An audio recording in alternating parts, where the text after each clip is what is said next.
Kami dari kelompok 2, mata kuliah neraca massa dan energi akan mempresentasikan hasil case study kami berjudul pendekatan keseimbangan massa untuk mengkarakterisasi potensi transportasi antibiotik dalam sistem tanah tanaman setelah aplikasi pupuk kandang. Dan anggota kami yaitu Widya NIM 017, Nadia NIM 039, Putra Rizky NIM 043, dan saya sendiri Dinda NIM 049.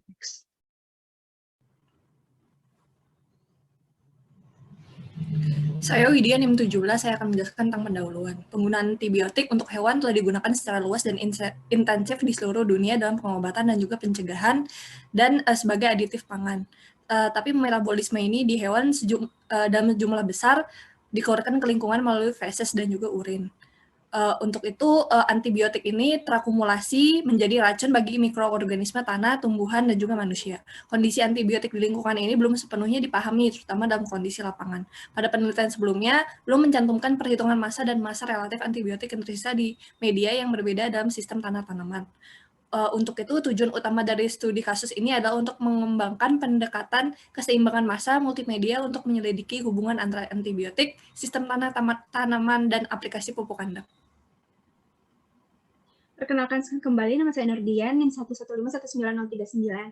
Metode yang digunakan pada studi kasus ini adalah meninjau ulang jurnal dengan judul Multimedia Mass Balance Approach to Characterizing the Transport Potential of Antibiotics in Soil Plant System Following Manure Application, yang ditulis oleh Zhou et al.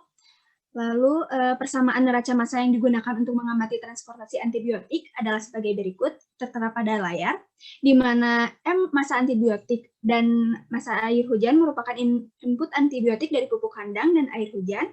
Massa tanah dan massa terserap masing-masing adalah kumpulan massa antibiotik di tanah dan tanaman.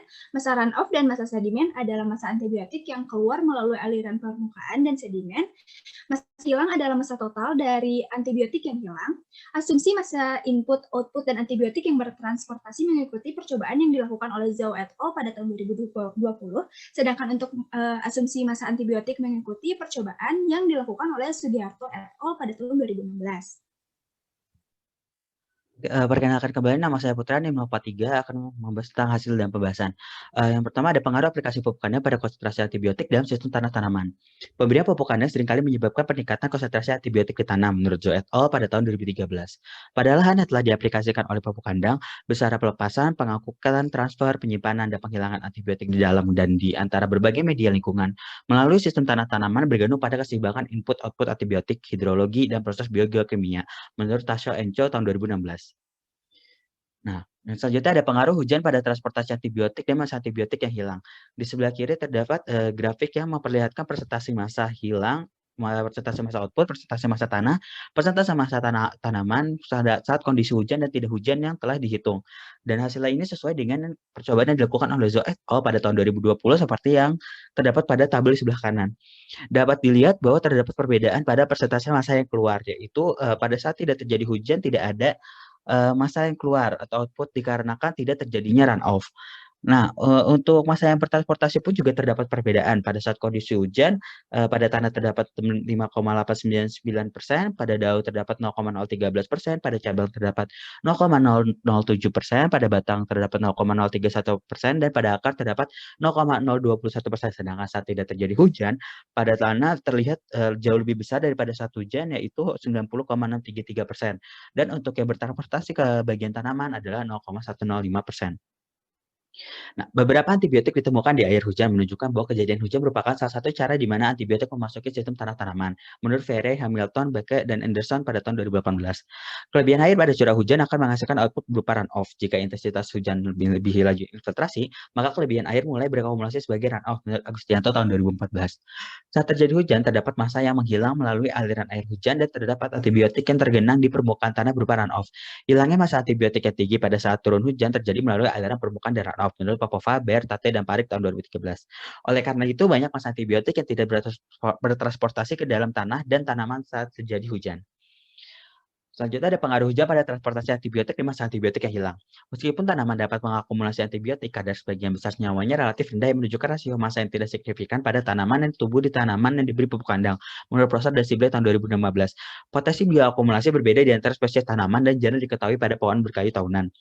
Michelini, Reicher, Werner, Gysi, dan Tilburn pada tahun 2012 menemukan pohon willow memiliki potensi bioakumulasi antibiotik yang lebih tinggi daripada jagung. Hal ini kemungkinan terjadi karena perbedaan fisiologi tanaman seperti evapotranspirasi tanaman dan kandungan lipid pada akar menurut Stoll pada tahun 2019. Nah, sebagai hasil dari reaksi biotik atau abiotik, antibiotik dapat menurunkan atau mengubah sistem tanaman di bawah pengaruh pH tanah, kandungan lempung, kandungan karbon organik, O2, suhu, tingkat kelembapan, aktivitas air, dan aksesibilitas nutrisi, menurut Panancio tahun 2017. Dengan demikian, studi lebih lanjut tentang nasib multimedia dari antibiotik dalam sistem tanaman setelah aplikasi pupuk kandang harus dilakukan. Transportasi antibiotik dalam sistem tanaman tanah dipelajari secara sistematis berdasarkan model keseimbangan massa. Diindikasikan bahwa antibiotik dilepaskan secara terus-menerus dari kotoran ke dalam sistem tanah tanaman, yang mengakibatkan peningkatan konsentrasi antibiotik dalam tanah setelah pengaplikasian pupuk kandang. Sebagian besar antibiotik tetap berada dalam tanah. Hal ini dikarenakan adanya ikatan kuat antibiotik dengan tanah karena karakteristik absorpsi mereka. Potensi transportasi antibiotik pada setiap tanaman memiliki perbedaan karena perbedaan fisiologi tanaman, seperti evapotranspirasi tanaman dan kandungan lipid pada akar. Pada perhitungan yang telah dilakukan, ditemukan bahwa pada saat hujan massa antibiotik pada tanah adalah 0,2637 gram dan pada tanah adalah 2118,85 gram. Sedangkan saat tidak terjadi hujan, massa antibiotik pada tanaman adalah 0,4 gram dan pada tanah 396,5 gram. Massa yang hilang pada saat hujan adalah 165,13 gram, di mana memiliki nilai yang lebih besar daripada saat tidak terjadi hujan, yaitu 44,6 gram. Hal ini dikarenakan saat terjadi hujan terdapat massa yang menghilang melalui aliran air hujan dan terdapat antibiotik yang tergenang di permukaan tanah berupa runoff. Berikut adalah daftar pustaka yang kami gunakan. Sekian presentasi dari kami. Terima kasih.